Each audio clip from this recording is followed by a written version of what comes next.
Hey guys, Toby Mathis here, and today we have Jamie Lane, the chief economist of AirDNA, and we're going to get into that discussion of is Airbnb dead? Is this an area that you should no longer be investing in because it's a really bad idea because it's shrinking, the states are destroying it, cities are banning them, and there's no growth ever again because Airbnbs are horrible, or is it something other than that? So I want to dive right on in.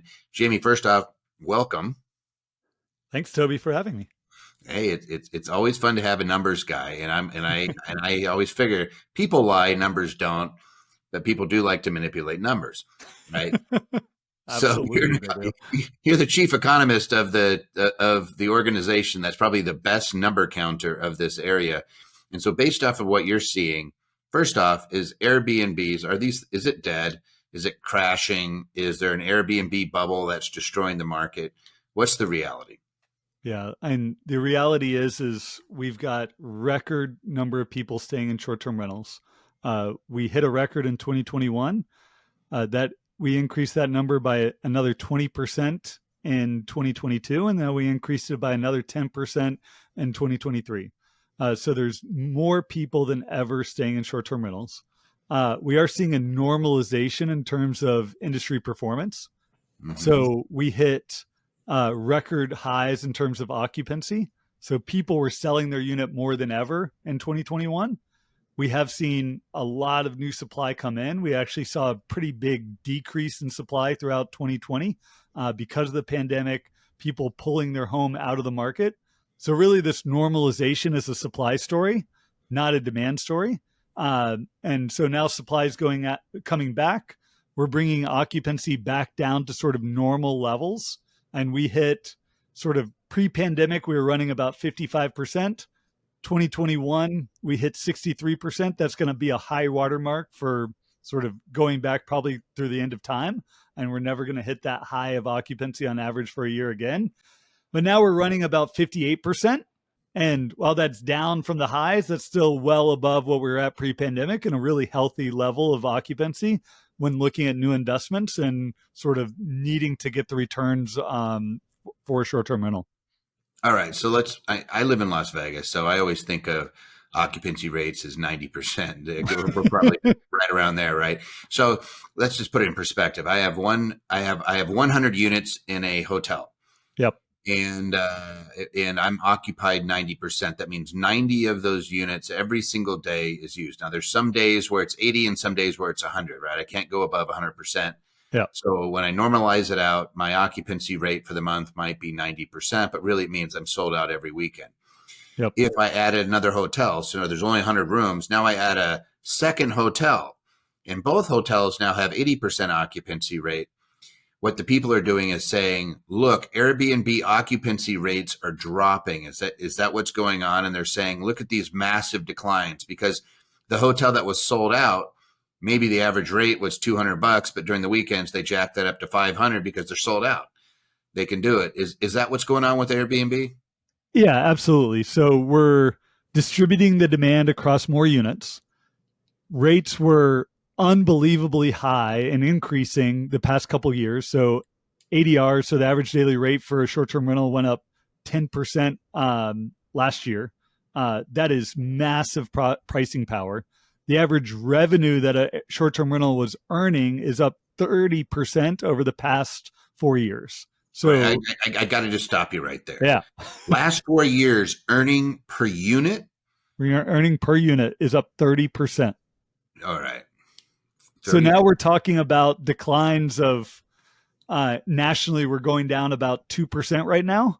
Mhm. So up 30%, down 2%, and the 2% is supposedly a crash in earnings. Like, and uh, uh, it's still a great time to be an investor and owner and operator.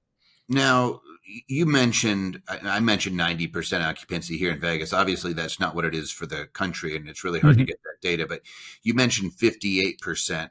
What's the magic number, do you think, for Airbnbs? Is it 50% occupancy? So your units, like, so if I'm buying a a property and I anticipate making it into an Airbnb, should I just basically say, hey, half the time it's going to be vacant? And it really depends on your market. So if you're in a market like, let's say Hawaii runs highest occupancies for short-term rentals, it's a 90% occupancy market. Like there's no seasonality. The Hmm. reality is though is that most markets that people are staying in short-term rentals are highly seasonal. Like if you've got a unit in Cape Cod on the coast, you're going to be lucky if you've got a peak season of 4 month period and then the property's sort of sitting empty the rest of the time. So there's no sort of magic number because it's really market dependent. A lot of major cities, like sort of 60%, sort of the magic number. Um, and a lot of that sort of works around sort of long weekend travel. And you might be empty sort of midweek and rent out every weekend. So if you're able to rent out 3 or 4 nights a week, like that's great, but you're going to max out at 60% occupancy. So it's really around the sort of seasonality of your market, both by month and by day of the week on when demand's coming and wanting to stay. If somebody wants to know for their area, that's what AirDNA does. Like you can That literally go in there and say, in this area, what's the occupancy rate? Yep, you can say what's the occupancy, what's the ADR, what does demand and ADR look like by day of the week, and how does it vary within each submarket, with each neighborhood within the market. Like, and there can be cities like in Las Vegas if you're near the Strip versus and out in the suburbs where the demand and the reason why people are staying. Like if you're by the hospital and you get people for staying a week or two at a time, you can have much higher, more sustainable occupancies than if you're at the Strip getting sort of weekend traffic. Have you guys ever looked at the data? Like, where's that break even? Like, hey, it's not worth it to move into a city that has 20% occupancy rates, but it is worth it to move into a city that has 50% occupancy rates. Like, has there ever been a study on that? Yeah, and we actually have a score called our market grade score that looks at Mhm. that. So it's looking at the revenue potential, what you could earn given sort of current occupancy and ADRs. It's looking at the housing costs. It's looking at occupancy levels. It's looking at sort of all those metrics and then grading it. So ones with a high score, like you should be looking at this. Ones with a low score, like and you can keep looking. Yeah, avoid them for now. Yeah. Now, as a whole, people are traveling more now than they were a year ago, 2 years ago. What does it look like going into the future? What's because housing, and we'll get into this. There's no housing. Yep. Like there's no inventory. So is that the same thing in the world of Airbnbs? Yeah. So the thing about a lot of Airbnb inventory, it is a lot of people's second homes that they're looking to start generating revenue off of. So the inventory for short-term rentals can increase without any change and actually investment in people looking to buy homes dedicated to short-term rentals. So actually, if we go through a recession, and over the next year or two, that could actually cause an increase in short-term rental inventory because of people that now want to start renting out their home when they wouldn't have otherwise. Like, and things are going great. I've got my second home. I want to use it. Or they're Yeah, home, right? Like, couldn't I just house hack and say, look, I got an extra bedroom and I lost my job. I'm going to rent it out. right. And that could actually be bad if that happens. And all of a sudden, traveler demand goes down, and Mhm. that would cause occupancy to go down. But and that's not necessarily what we're expecting. We are looking out over the near term, expecting demand to continue to increase and continue to increase at a pretty healthy rate. So our expectation is about 10% growth next year in overall demand, even with sort of a mild recession baked into our outlook. And a big piece of that is we're just seeing greater and greater adoption of short-term rentals for different forms of travel. Mhm. We saw more people try it for the first time during the pandemic, and now people, as they start to do group travel, family travel, multi-generation travel, that and why would I want to stay at a hotel with my family when I could rent out a 3 bedroom home, 4 bedroom home, and use that, be able to save money by cooking, using a kitchen, uh, things like that. Like, and then secondarily, like there is not a lot of hotel construction going on right now. We're going to see the least number of new hotels constructed over the next couple of years in a really long time, given the sort of tough dynamics of new commercial construction. Interest rates are up, so building is down. Yep. We're not keeping up with demand on the single family side, so they're building apartments like crazy. And now with interest rates so high, you're seeing that take it in the nose. Commercial, they're talking about the big crash because there's just not enough people using office space, and they're talking about that crash and all this Yep. crash, that crash, the other crash. They never talk about the opportunities that are being presented because some people aren't building and adding. And you just mentioned hotels. So if there was a demand number, how much does travel typically increase on an annual basis? Yeah, so we look at the data from us and look at it from Smith Travel Research covering the hotel industry, and you can look back decades and see travel demand is typically increasing by about 2% per year.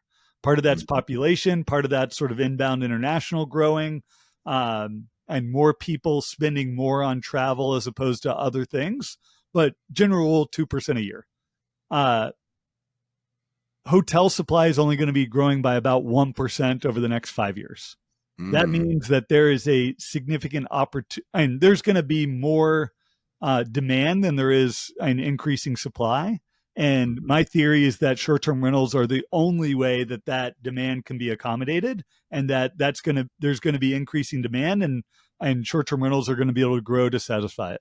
Yeah, unless you go into a city where it already has a really low occupancy rate, then maybe those guys could absorb it. But in places like Vegas, Miami, right, places that have high, like really Hawaii, it is kind of the only game in town. That's really interesting that now that I think about it. So lots of travelers, and we need to give them options and places to stay. If we don't, then expect hotels to continue to raise rates because their occupancy rates are creeping up because of the extra travel. And then here's the safety valve really is the Airbnbs and the VRBOs of the world, right? Yeah, and the new hotel construction is very concentrated in the top 25 MSAs. We know that demand for travel is growing most outside of those top 25 MSAs. What are Really grow MSAs for people who don't know? what metro statistical areas. So essentially the 25 largest population centers. And that's where banks can get comfortable that the demand's going to be there, like a Las Vegas and Miami. Like, yeah, tourists are going to be there. Yes, long term, hotel's going to make sense. But for a bank to get comfortable of investing in a market like and lending in a market like Chattanooga or Birmingham, or areas that are actually really attractive right now for travelers and wanting to go to, or even like coastal and mountain markets, like, and not maybe the populations to say like this could support a new hotel, but really strong traveler demand. And we see almost no new lodging outside of short-term rentals coming into those type of markets. Yeah, I just went to a wedding in the hill country of Texas, and I was kind of shocked. They did it at an Airbnb that had a bunch of land. It was a ranch. Uh-huh. There was no hotels out there. The No. hotels were the closest hotel was probably 20 minutes away at another smaller city, and they were all kind of your off brands, right? There wasn't any great place to do anything out there. And I think you could tell the private market, the Airbnbs, that's where everybody was staying for the most part, was what was allowing that to occur. So what would you say to somebody? Because you and I see the same stuff going on in the news that Airbnb is dead, it's going to crash. Airbnb is going to crash, and it's going to cause the housing market to crash. What would you say to somebody who repeated some of that to you? Yeah. And you've got to, and there's maybe two different things in that sort of statement. One is that the short-term rental market's collapsing. One, we don't see that. Like, we see revenues down 2-3% nationally, which is not a collapse, especially when revenues But are the up growth 30%. is up. Like the use of it's up, but the revenue per unit is down, or is it Yeah, overall revenue is down? revenue per unit is down. Overall revenue is increasing. So revenue per unit is decreasing, though still high historically, but not decreasing in a way that's causing an uptick in people sort of leaving the market or causing the overall profitability of existing short-term rentals to sort of turn negative. So if you've got a house that you bought in 2019 and underwrote your investment, and now you're seeing revenues up 30% relative to what you sort of underwrote at. Like, Mhm. and your interest rates are still, you sort of locked into a 30-year fixed rate in 2019, super low rates. Like, you're looking pretty. And maybe Mhm. the point where, and you could see some pain is people that maybe bought in 2022 after interest rates went up, when housing values sort of reached in their high levels, and with the expectation that those high revenues were going to continue to increase at an increasing rate. And Your projections may have been unwarranted because you were the only game in town in a city that needed housing, and then as the housing fills in, all of a sudden your revenue dropped. So, you really should have been doing your data crunching from AirDNA, saying how much is this thing going up, and how much growth is coming in. What is the overall demand? And by the way, like, you're not Airbnb. no, You're just a data aggregator, right? You're just helping those owners and collecting all the data. Is it just Airbnb, or is it VRBO too? Is it yeah, other? it's all listings on Airbnb and Vrbo, and we Mhm. sort of model and what's happening in terms of total revenue, total occupancy, total ADRs that these properties are earning. So you Uh, guys don't have a dog in the fight. You're not sitting here saying, "Hey, I'm pro Airbnb because I have an investment in Airbnb, or I have a bunch of Airbnbs, or my business is Airbnb." You're just looking at it saying, "Here's the facts." and we do uh, and support short-term rental investors. So if there's no one investing in the short-term rental industry, and Fair. we'd be out of business. So So you're I won't say we don't necessarily have a dog in the fight, but we you keep need people investors. subscribed to our data by providing them good data. And if we were providing them bad or misleading data, people would stop Well, subscribing to us. then let me change this around a little bit to ask you a question. Mhm. Are you going up, or are you going down, and how many people that are using your service? Because Oh, that would we're tell you. yeah, Yeah, we're still that going would up. tell you. Yeah, that would Yeah. tell you whether or not there's investors out there. Is if you service investors, Yep. it's kind of like if I sell mops, I can tell whether a lot of people are cleaning their floors, right? So Yeah. is it going up? We're still going up. Yep. And Okay. and and a big piece of it is sort of our penetration to the overall industry. So like, let's say we've got 40, 50,000 subscribers. There are 4 million Airbnb hosts out there. Oh wow. So our penetration into that market is, and just a piece of it. There's 100 or a million hosts just in the US. And then sort of the other piece of your question though, around sort of if Airbnb revenues collapse, could that cause a collapse in the housing market? And I, I think that is almost a laughable sort of a conclusion, given that short-term rentals are just such a small piece of the overall housing pie. How small a piece? So, and there's on average over this past year, there's about 1.3 million short-term rentals available to be booked in the entire United States. Okay.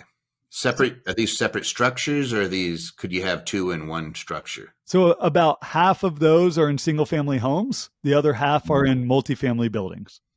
Oh wow. So we're talking about, you said what was it, 1.2? Yep. 1.3. 1.2 million. Yep. And 1.2, 1.3. And how many housing units are there in I think it's what, 140 million Yeah. plus Yep. housing units. So we're Yep. talking about what, a less than 1%. Yep. And in most major cities, it's less than 0.5%. Oh wow. So a very small piece of the overall pie. And then separately, like even with these revenue declines, we're still Mm. seeing net increases in short-term rentals. So yes, there's sort of there's churn happening. There's always churn, sort of people sort of finding other use cases, selling homes, sort of coming in are coming out of the market. But we're still seeing more people come in than we're seeing leaving, which is continuing to grow the overall supply picture. And it's interesting because I think you said something earlier that resonates with me, at least. People, this might be their second house. This may be their home. Because I remember Airbnb, the way it was pitched to me was, hey, when you go on vacation, you should rent your house out. It's tax free. There's a section 280A where you can rent your house out to up to 14 days. You don't have to recognize it as income. So when you go on your 2-week vacation, rent your house out to somebody else. So somebody stays in your home. I always thought that was weird. That seemed to be the value proposition, tax free money. pays for your vacation, or at least pays for a big chunk of it. And then you come back and you do it. There's people that could just say, I'm going to Airbnb my house. I got 2 extra bedrooms. The kids moved out and I need some extra money. That's a unit, right? Or is that 2 units if they did that? That's 1 unit. And when you look at units, and sort of talking about that 1.3 million number, but then when you look at what percent are actually like full-time units, like not people just doing it occasionally, you essentially cut that number by half. So most people out there are not, the home isn't a dedicated short-term rental. It's something that people are doing occasionally. So how many full-time Airbnb full-time rentals are there, like units, would you say? So like single family homes, it's like 400,000, 400 and 500,000. Yeah. All right. Now we're putting it in perspective. So 400,000 out of 140 million. Yep. Even if they just decided all to get out of the business all at the same time, like, again, Yep. And then considering that most of the supply is also like people's second homes that they rented as a short-term rental but still want to use it 2 or 3 weeks out of the year. And in my mind as an economist, it's a much better use of that asset that when it's not being used, it's being used by the homeowner and for their vacation, that it's being used to sort of generate overall economic activity. It's bringing in tourists to a destination. It's allowing them to sort of spend in that market, and where the asset just isn't sitting empty the rest of the time, like, is a much better use of that home. Yeah, no, like we could fix the issue of homelessness in this country just by people with their empty bedrooms, right? Like if we chose to. Right. Not saying you do it, but that's how many empty bedrooms there are if you wanted to rent those out. Right. And even before Airbnb, there were 5 million second homes out there in the US. We've actually seen in this past decade, since Airbnb came online, a reduction in the number of second homes. We see a much higher percent of those second homes on Airbnb. Because they can go Airbnb and go use somebody else's home. That's probably why they had the second home, because they didn't want to do a vacation rental or whatever that is, the fractional ownership stuff, and they didn't want to do a hotel. Right. But the sort of notion that short-term rentals are causing an increase in housing values because it's taking homes out of the sort of long-term rental or sort of dedicated house market, and the data just doesn't support it, because we're seeing the number of homes sort of dedicated to second homes going down and home ownership rates actually going up. Well, I do want to read you a quote, and this is from Peter Dreyer. I believe he's a professor at Occidental College, Urban Policy. When you take units off the market and rent them to tourists, one consequence is that it leads to more people fighting over fewer units, and that leads to higher rents. So Airbnbs make the housing crisis even more severe. What would you say to somebody like that? And in theory, yes. Like if you reduce the amount of supply of homes, that's got to send the prices up, right? But there's so many other factors that impact home values. And one, we're talking about a very small percent of the overall housing stock. And Oxford Economics just did a big study looking at changes in home values. So from 2014 to 2021, there was a roughly 33% increase in home values over that period. And so they used our data to isolate what the impact of the increase in short-term rentals was of that overall home value increase. And they found that short-term rental density, so the additional increase in short-term rentals over that period, added 0.4% to the overall home value increase. All right. So facts don't lie. Like, again, you're just looking at it going, all right, this is not the issue. How about this? We have more people and we don't have enough homes for them, so we need to build more houses. But housing is really expensive right now, and interest rates are really expensive. Builders can't build cheaply. So, yeah, housing prices are going up. Like I don't think there's any such, people keep talking about tiny homes, but there's very few 1,400 square foot and below houses being built. It just doesn't make sense when you're a builder. How about this? Somebody wrote this from the Tennessean. The problem isn't that some homeowners are listing their property for rent. Rather, entire neighborhoods are becoming unrecognizable because many of the homes no longer owned by community members. In other words, boy, these Airbnbs are screwing up our communities. What do you say to that? Yeah. One is that most homeowners and sort of renting out their homes as a short-term rental and are trying to be good community members. Mm-hmm. And they're putting in noise monitoring softwares. And Airbnb has banned parties across the board and rentals. So and they're trying to take this seriously and actually using tech to reduce it. Mm-hmm. Another piece of it though is the way we sort of live, work is changing, and that there is sort of a um, argument to be made that and the need to temporarily stay in a single family home and is there. Like if there's displacement because of, let's say you're doing a renovation in your house and you need a place to stay for a month. You need to, and you've got a friend in a hospital. I know I've got a young kid. My parents come to stay nearby. They don't want to stay in a hotel 3 miles away. They want to stay in a house in a block away so they can help at 2 a.m. if it's needed. Like there's so many new and emerging use cases for short-term rentals that I think most communities now are realizing that a percent, maybe it's 1%, maybe it's 2%, maybe it's 0.5% of homes and being used as a short-term rental is a healthy use case of that inventory and are sort of codifying that into the laws. So San Diego just came out with new regulation where they're saying, and communities saying we're comfortable with 1% of supply being used as a short-term rental.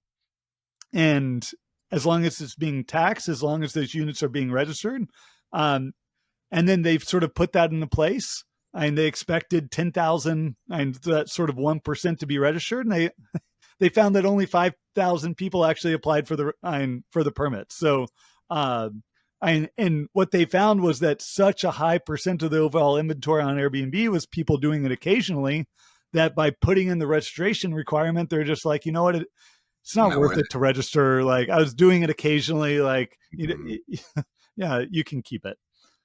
Or they're just saying, I'll just keep it doing it the illegal way, and you guys might catch me, but maybe you won't.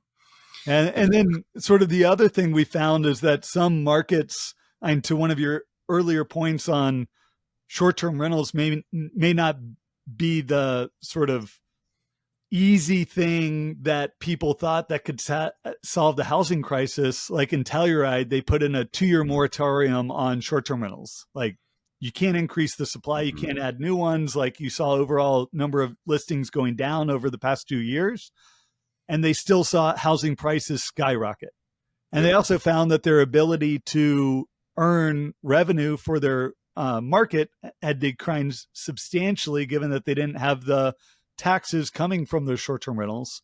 So now they're sort of changing the tune of like, all right, we want short-term rentals, we want to tax them because it can bring in revenue to help us actually build more housing inventory for lower income households, and that the way to solve it is by building more supply. It's not through restricting use cases of existing homes. Interesting. So it sounds to me like Airbnb, like this is my personal view, is the boogeyman under the bed that doesn't really exist. It's convenient to say, hey, what was that noise? Oh, it's the boogeyman. Yep. What's causing the prices to go up? Oh, the boogeyman is that Airbnb, the boogeyman, the Airbnb, right? And it's not really what they're representing. Because I looked at the same numbers before. It seemed to me like Airbnb has been growing robustly. In some cities, I remember Phoenix, there was so little inventory that the prices per unit were really high, but they were way high and compared to rents. And I was like, well, even when they came back down and people were like, Phoenix is crashing, it was twice as high as you'd get if you just rented your house, right? So like it's not like a dead revenue generator. Yep. So that said, what's the prospects in 2024? Are you expecting Airbnbs to still grow? Is this still an area that people should be exploring from an investment standpoint? Yeah, and we do expect more investment to coming in. Our expectation is about another 10% increase in overall supply over the next year. That supply is going to be going in different areas than we've maybe seen in the past. And home values and affordability are really impacting that of like, where Mm-hmm. does it make sense to make new investments? Uh, and it's moving away from maybe some of the coastal and mountain markets that have seen really high housing price appreciation Mm-hmm. to some of the more smaller mid-size cities. Some of the suburban areas of major cities are really great investment opportunities right now. So it's really I'm dependent on the type of market, where you are Mm-hmm. within the market, on where it makes sense. But there's still a lot of areas that make sense for new investment in short-term rentals. So a good place to start might be to go to your site at AirDNA and take a look at the cities that have the highest score, because that looks like that's a great place to invest, right? Yeah, and we have new tools on where you can actually sort all the cities in the country, sort of get a sense of the size of the market, the type of market. Do you want to go into a beach market?